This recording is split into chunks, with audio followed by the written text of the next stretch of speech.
My son stood up at his graduation dinner, tapped his wine glass with a fork, and said 5 words that would end our relationship forever. My mom is a failure. The restaurant went silent. 50 people, family, friends, his professors, all stared at me while his girlfriend held up her phone, recording every second of my humiliation, a smirk playing across her lips. My name is Patricia Hayes, and this is the story of how one sentence destroyed my son's future and taught me that sometimes the cruelest lessons come from the children we sacrifice everything for. Before I tell you what happened next, let me know where you're watching from. Drop your city or state in the comments. I'd love to know this story is reaching people who understand what it means to give everything to your children, only to have them throw it back in your face.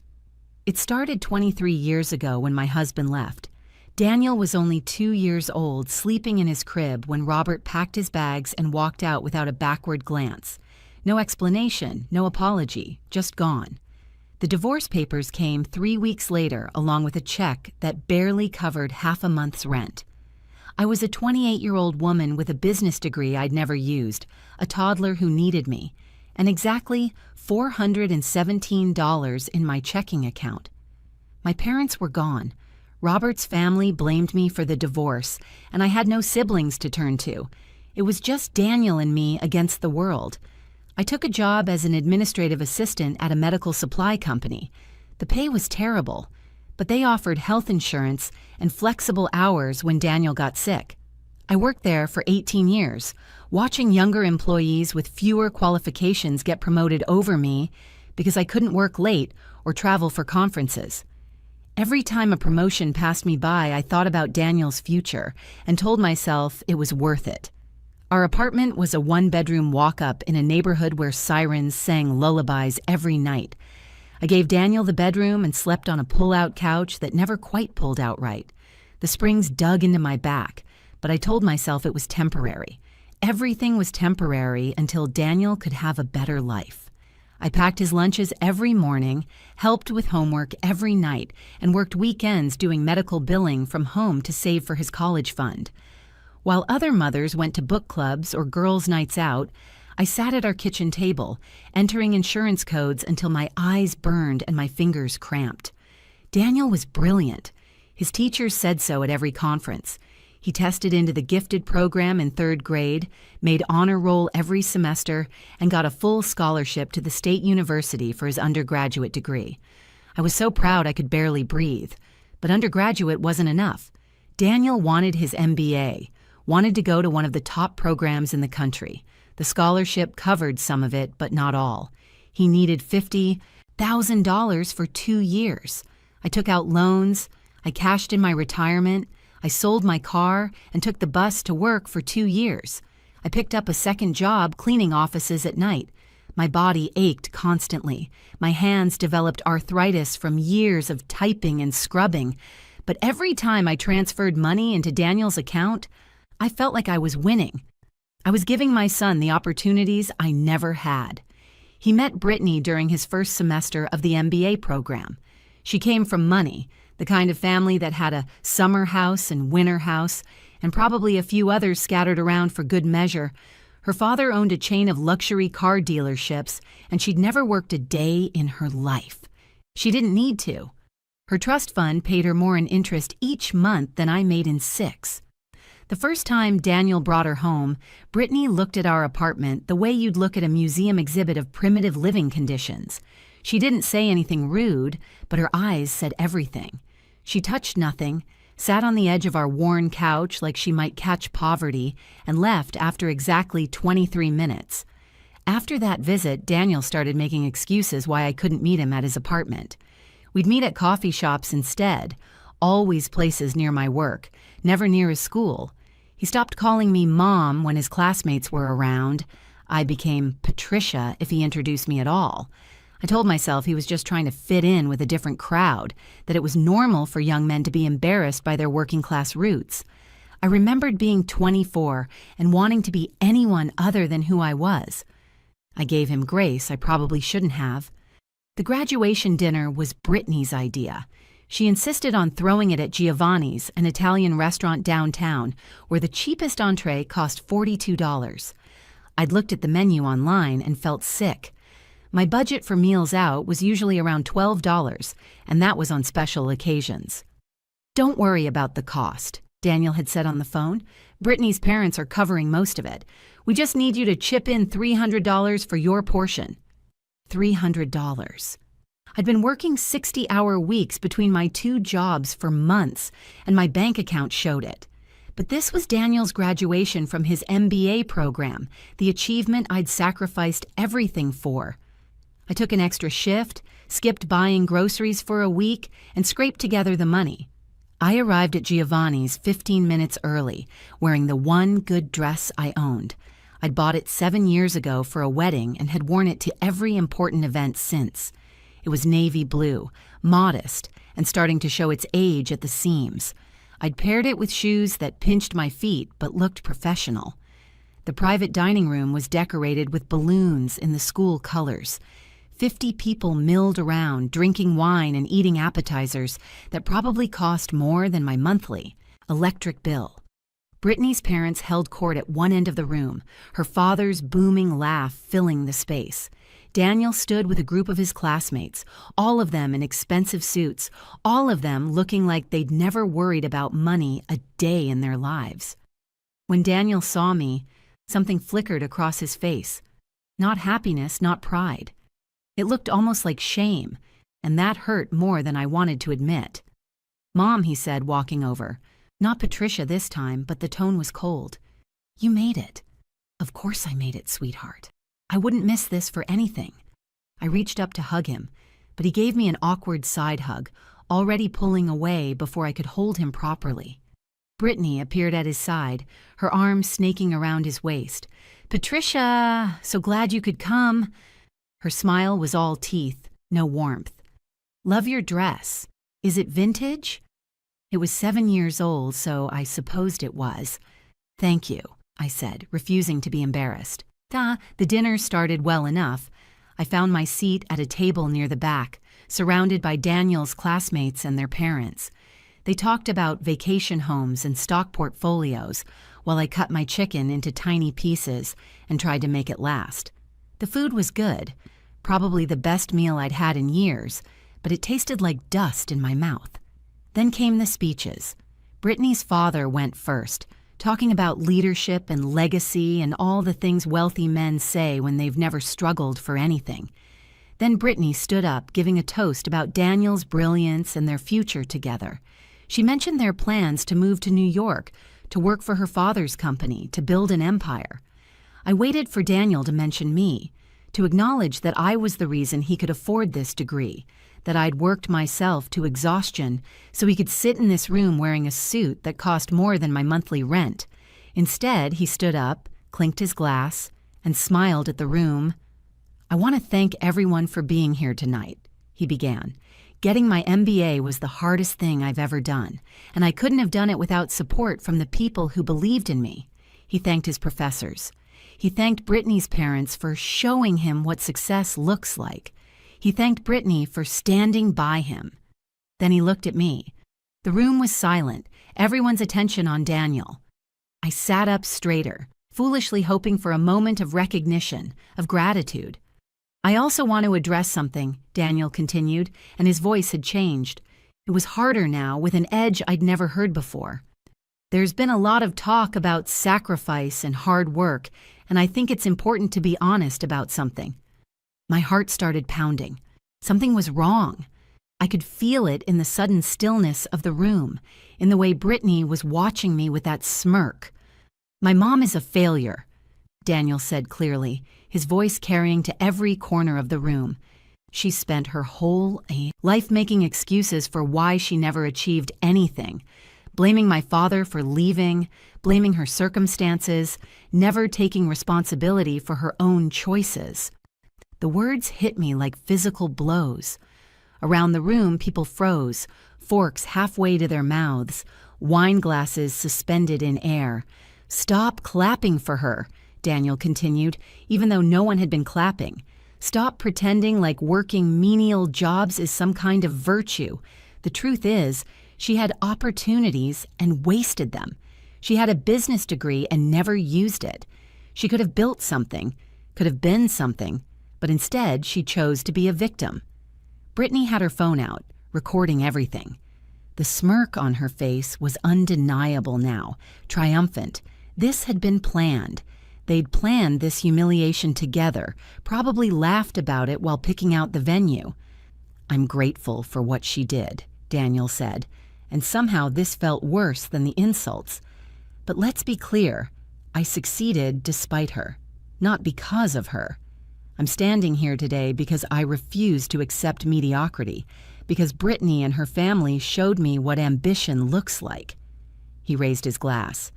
So here's to success, real success, and to leaving behind the mentality of victimhood and poverty. People didn't know whether to drink or protest. A few glasses rose hesitantly. Most people just stared at me, waiting to see what I would do. I stood up. My legs shook, but I stood up. Every eye in that room was on me, watching the failure, the woman who'd wasted her life, the victim who couldn't take responsibility. I looked at my son, this stranger wearing Daniel's face, and I saw the truth. He was embarrassed by me, ashamed of where he came from. Brittany and her family had spent 2 years teaching him that people like me were beneath him, and he'd learned the lesson well. "Excuse me," I said quietly and walked out. No dramatic exit, no tearful scene. I just left. I sat in my car in the parking lot for 20 minutes, hands gripping the steering wheel, trying to breathe. The arthritis in my fingers made them ache, a reminder of all those nights cleaning offices, all those hours at the keyboard. For this, I destroyed my body for this moment. My phone buzzed, a text from Daniel. "Mom, you're being dramatic. Come back inside." I drove home and cried for the first time since Robert left. I told myself I was strong, that sacrifices were worth it, that love meant putting your child first no matter what. But what do you do when your child doesn't love you back? When they see your sacrifices as failures and your love as weakness? The week passed in a blur. I went to work, came home, stared at the walls of my apartment. I didn't hear from Daniel until exactly 7 days after the dinner. He called on a Wednesday afternoon. I was at my night job, scrubbing toilets in an office building, when my phone rang. "Hey, Mom." His voice was casual, like nothing had happened. "How are you?" How was I? I was broken, humiliated, destroyed. "I'm fine," I said. Good, good. Listen, I need to talk to you about something." I stopped scrubbing and sat down on the edge of a desk. My knees hurt. Everything hurt. "What is it, Daniel?" "So, Brittany and I have been talking, and we've decided to move up the wedding. We want to do it this summer instead of next year." He hadn't even apologized for the dinner, hadn't acknowledged what he'd said or how he'd humiliated me in front of 50 people. He'd moved on like it never happened. "We're looking at venues, and obviously weddings are expensive. Brittany's parents are covering most of it, but there are some additional costs. I was hoping you could help out." I almost laughed. Almost. Help out? Yeah, contribute to the wedding fund. I was thinking maybe $15,000. I know that's a lot, but you could take out another loan or something. You've still got some equity in the retirement accounts you haven't touched, right? $15,000. He wanted $15,000 from the woman he'd called a failure a week ago, from the mother he'd publicly shamed while his girlfriend recorded it. "Daniel," I said slowly, "where would I get $15,000? "I don't know, Mom. Figure it out. You always do. Take out a loan, ask the bank, refinance something. That's what you're good at, right? Making sacrifices?" The sarcasm in his voice was unmistakable. Something inside me broke. Or maybe it finally healed. I looked around the office where I was cleaning, at the gleaming desk where some executive would sit tomorrow, making in an hour what took me a week to earn. I thought about my apartment, my aching body, my empty retirement account. I thought about the little boy I'd rocked to sleep every night, the child I'd promised to protect and provide for, and I realized he was gone. The man on the phone wasn't my son anymore. He was someone else, someone Brittany and her family had created. Someone who saw love as weakness and sacrifice as failure. No, I said. What? I said no, Daniel. I'm not giving you $15,000 for your wedding. He laughed, actually laughed. Come on, Mom, don't be ridiculous. You've always come through before. This is important. So was your respect, I said. So was treating your mother like a human being instead of an ATM. So was remembering where you came from. This is about the dinner, isn't it? God, you're so sensitive. It was a joke, Mom. Everyone knew it was a joke. It wasn't a joke to me. Fine, I'm sorry, okay? Is that what you want to hear? I'm sorry. Now can we talk about the money? And there it was. The apology that meant nothing, offered only because he wanted something from me. How many times had I accepted these hollow words? How many times had I let him treat me poorly because I was afraid of losing him? I realized I'd already lost him. Maybe I'd lost him years ago. Daniel, I said, and my voice was steady now, calm. You called me a failure in front of 50 people. You said I wasted my life and that you succeeded despite me, not because of me. Mom, let me finish. You're right about one thing. I did make sacrifices.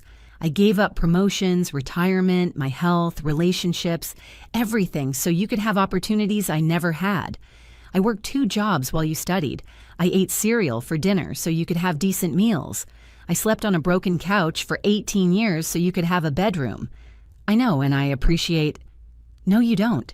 If you appreciated it, you wouldn't have humiliated me.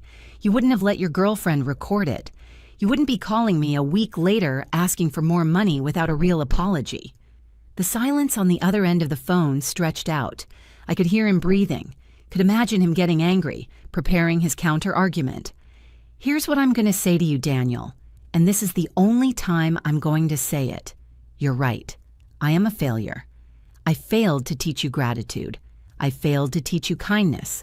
I failed to show you that a person's worth isn't measured by their bank account or their job title.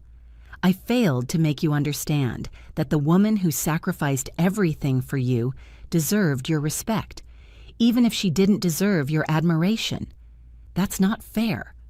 I'm not finished. You want $15,000 for a wedding to a woman who helped you mock your own mother? Here's my answer. No. Not $15,000, not $1,500, not 15 cents. You're an MBA graduate now. You're brilliant. You're ambitious. You figured out how to get everything else you wanted. Figure this out too. You're being petty. No, Daniel, I'm being done. Done sacrificing for someone who sees sacrifices as weakness. Done funding a lifestyle for someone who's ashamed of me. Done being your ATM and your punching bag and your example of what not to become. So that's it? You're cutting me off over one mistake? One mistake?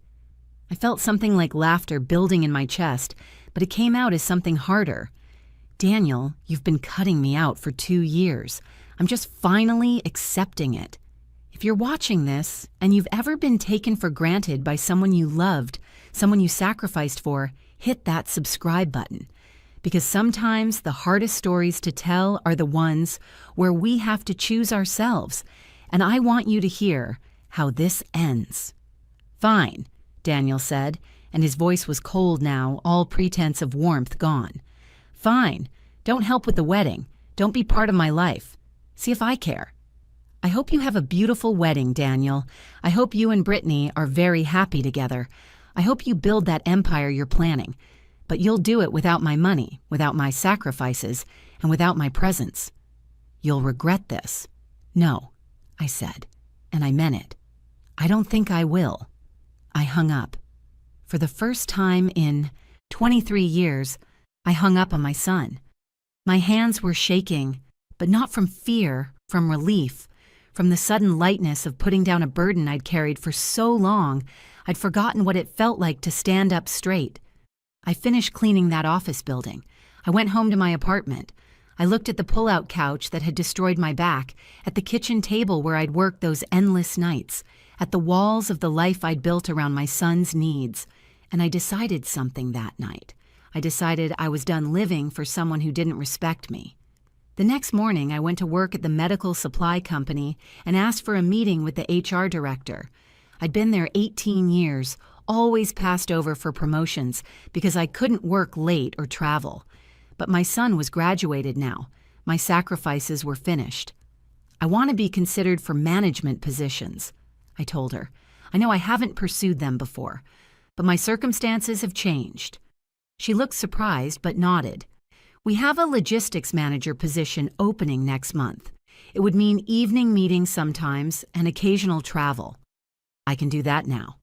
2 weeks later, I interviewed for the position. 3 weeks after that, I got it.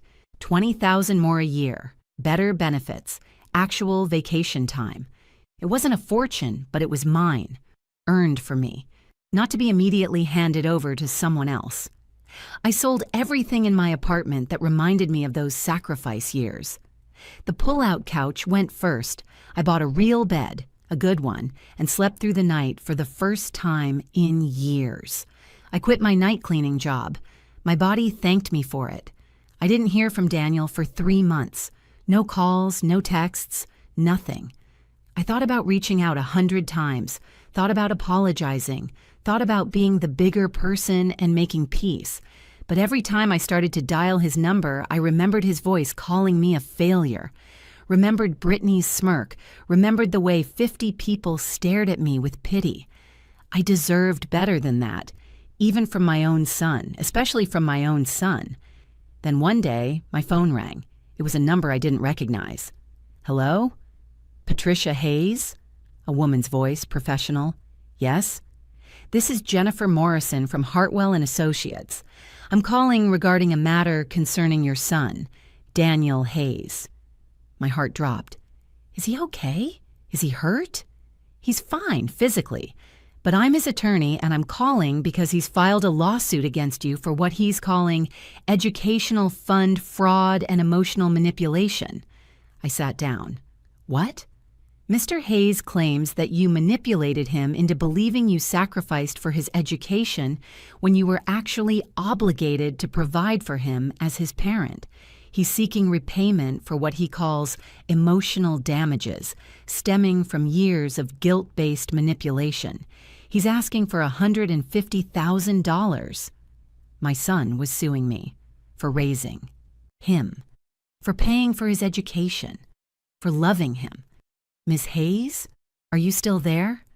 Yes, I said. I'm here. Mr. Hayes has also filed for a restraining order, claiming you've been harassing him and his fiancée. He says you've been calling repeatedly, showing up uninvited and making threats. That's not true. I haven't contacted him once since our last conversation 3 months ago. I'm just informing you of the claims. You'll need to respond to the lawsuit within 30 days, and there's a hearing for the restraining order next week. I'd recommend you get an attorney. An attorney?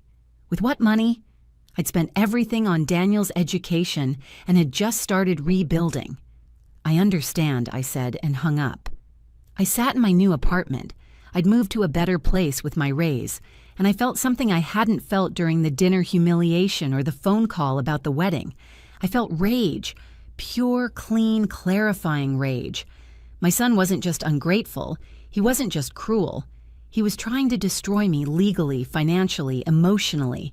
He was trying to rewrite history, to make himself the victim and me the villain.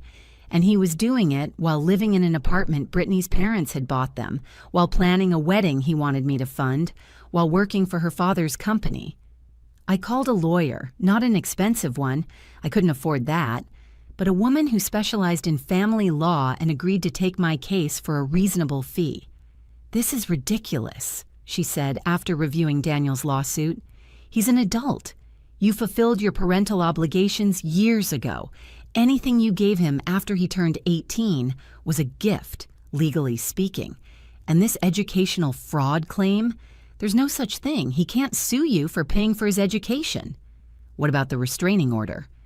Do you have proof you haven't been contacting him? I showed her my phone records. 3 months of nothing. No calls, no texts, no emails. He's lying, my attorney said flatly. We can fight this easily. But I want you to think about something. Do you want to fight this? Because fighting means depositions, means court appearances, means facing him and probably Brittany and her family.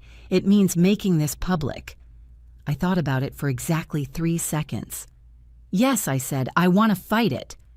The restraining order hearing came first. I sat in that courtroom and watched my son lie under oath. He claimed I'd called him 50 times. He claimed I'd shown up at his apartment building. He claimed I'd threatened to ruin his wedding.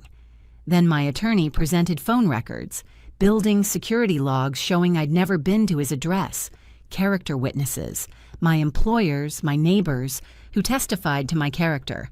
The judge wasn't stupid. She saw through it immediately. "Mr. Hayes," she said, her voice sharp, "making false claims in a restraining order is a serious matter. Not only am I denying this order, but I'm sanctioning you for filing a frivolous claim and wasting this court's time. You'll pay your mother's legal fees for this hearing." Daniel's face went red.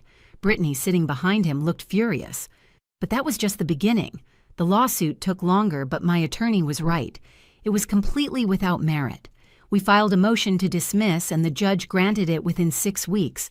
Not only did Daniel lose, but the judge ordered him to pay my legal fees for the entire case and fined him for filing what she called a malicious and baseless lawsuit, clearly designed to harass the defendant. $23,000. That's what Daniel had to pay me in legal fees and sanctions. But the real justice came from somewhere I didn't expect.